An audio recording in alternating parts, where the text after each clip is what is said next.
వేసుకోవాలి ఫ్రెండ్స్, కొంచెం ఎక్కువ వేసుకోవాలా ఫ్లేవర్ రావడానికి. కలుపుతూ ఉండు స్మెల్ అయితే బాగా వస్తుంది, కానీ మరి అయినాక ఏందో పడుతుంది తెలియదు.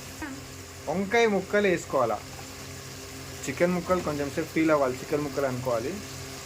వంకాయ ఇష్టపడే వాళ్ళు ఇదే చికెన్ ముక్కలు, వాళ్ళకి వెజిటేరియన్స్. ముక్కలు వేసాక కలపాలి ఫ్రెండ్స్ మంచిగా, ఆయిల్ అంటుకునేలాగా. అలానే ఎక్కువ ఆయిల్ వేసుకోవద్దు, తగినంత ఆయిల్ వేసుకోవాలి. కలిపాక మూత పెట్టుకోవాలి ఫ్రెండ్స్, కొంచెం మళ్ళీ మగ్గడానికి 2 minutes పెట్టుకోవాలి ఫ్రెండ్స్ మగ్గడానికి. చిన్నగా మంట చిన్నగా వేసుకోవాలి ఫ్రెండ్స్. మూత తీసాము, పసుపు వేసుకోవాలి ఫ్రెండ్స్, చిట్కడంతా తగినంత, మీకు అర్థమయ్యేలాగా.